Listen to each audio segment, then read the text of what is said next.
Iran Israel സംഘർഷം അതിതീവ്രം. Iran revolutionary guard ജനറലിനെ വധിച്ചതായി Israel അവകാശപ്പെട്ടു. ഇന്ന് നടന്ന ആക്രമണത്തിൽ അലി ഷാദ്മാനിയെ വധിച്ചതായാണ് ഇസ്രായേലിന്റെ വാദം. അതേസമയം ഇസ്രായേൽ തലസ്ഥാനമായ ടെൽ അവീവിലും വൻ സ്ഫോടനങ്ങൾ ഉണ്ടായി. ഇതിനിടെ G7 ഉച്ചകോടിയിൽ ഇസ്രായേലിനെ പിന്തുണച്ച് സംയുക്ത പ്രസ്താവന നടത്തി. കൂടുതൽ വിവരങ്ങളുമായി ഇന്റർനാഷണൽ ഡെസ്കിൽ നിന്നും അഗസ്റ്റ് സെബാസ്റ്റ്യൻ ചേരുകയാണ്. സെബാൻ, എന്താണ് ഏറ്റവും ഒടുവിലായി പുറത്തുവരുന്ന വിവരങ്ങൾ? മധ്യസ്ഥതയ്ക്ക് എന്തെങ്കിലും ശ്രമങ്ങൾ നടക്കുന്നുണ്ടോ? കഴിഞ്ഞ ദിവസങ്ങളിലെല്ലാം പുറത്തു വന്ന ദൃശ്യങ്ങൾ നടുക്കുന്നത് തന്നെയായിരുന്നു. ദേശീയ ടെലിവിഷൻ ആസ്ഥാനത്തടക്കം നടത്തിയ ആക്രമണങ്ങൾ, ഇസ്രായേൽ ഇറാനിൽ നടത്തിയ ആക്രമണത്തിൻ്റെ ഞെട്ടിക്കുന്ന ദൃശ്യങ്ങളാണ് പുറത്തു വന്നിരുന്നത്. എന്തെങ്കിലും തരത്തിലുള്ള മധ്യസ്ഥ ശ്രമങ്ങൾ ഈ ഘട്ടത്തിൽ നടക്കുന്നുണ്ടോ? ലക്ഷ്മി, ഇത് സംബന്ധിച്ചൊരു ഏതെങ്കിലും തരത്തിലുള്ള മധ്യസ്ഥ ശ്രമം ആരംഭിച്ചതായി നമുക്ക് സ്ഥിരീകരിക്കാൻ കഴിയില്ല. കാരണം G7 ഉച്ചകോടിയിൽ നിന്ന് വളരെ അടിയന്തരമായി US പ്രസിഡന്റ് ഡൊണാൾഡ് ട്രംപ് തിരിച്ച് തൻ്റെ രാജ്യത്തേക്ക് പോയി എന്നത് സംബന്ധിച്ചുണ്ടായ വിവാദം പരിശോധിച്ചാൽ നമുക്കത് മനസ്സിലാകും.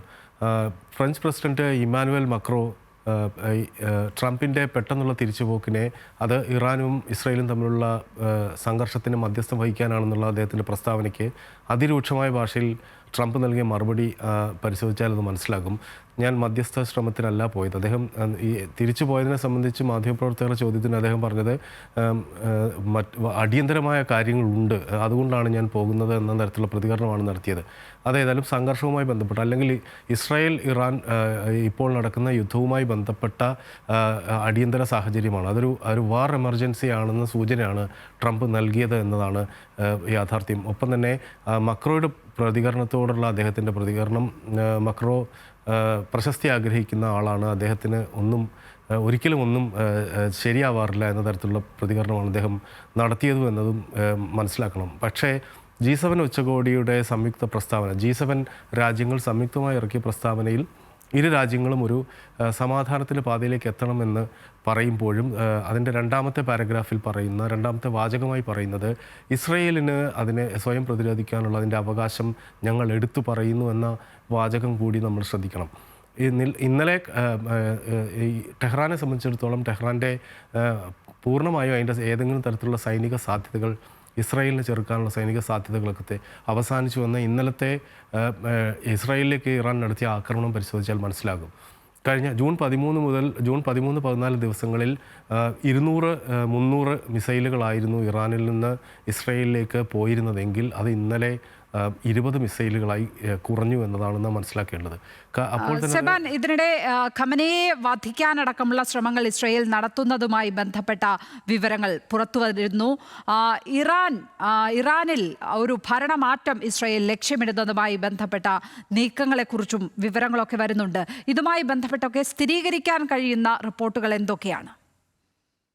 തീർച്ചയായിട്ടും ഇറാനിൽ ഭരണമാറ്റം ആഗ്രഹിക്കുന്നു എന്നത് ബെഞ്ചമിൻ നെതന്യാഹു വളരെ കൃത്യമായി പലവട്ടം ആവർത്തിച്ച് പറഞ്ഞിട്ടുള്ളതാണ്. പല വാർത്താ സമ്മേളനങ്ങളിൽ, അഭിമുഖങ്ങളിലൊക്കെ തന്നെ, ടെലിവൈസ്ഡ് സ്പീച്ചുകളിലൊക്കെ തന്നെയും പറഞ്ഞിട്ടുള്ളതാണ്. അതിൽ പ്രത്യേകിച്ച് ഒരു മറയില്ലാത്ത നിലപാടാണ് ഇസ്രായേൽ അക്കാര്യത്തിൽ സ്വീകരിക്കുന്നതും. ആയത്തുള്ള അലി ഖമനയുടെ വധിക്കുന്നതുമായി ബന്ധപ്പെട്ടുള്ള വാർത്ത പരക്കാൻ ഇടയായത് ഡൊണാൾഡ് ട്രംപ്, അതായത് ഖമനയെ വധിക്കാനൊരു അവസരം ഇസ്രായേലിന് ലഭിച്ചു.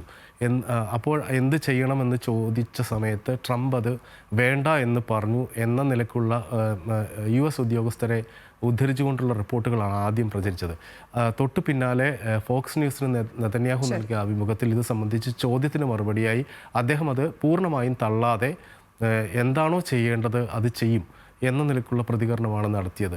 പിന്നീട് ഇത് സംബന്ധിച്ച് നെതന്യാഹു തന്നെ ഖമനയെ പോലും ഒരുപക്ഷെ വധിക്കേണ്ടി വന്നാൽ വധിക്കും എന്ന നിലപാട് ഇസ്രായേലിന് തള്ളാത്ത രീതിയിലുള്ള പ്രതികരണങ്ങളാണ് പിന്നെ നെതന്യാഹു നടത്തിയത്.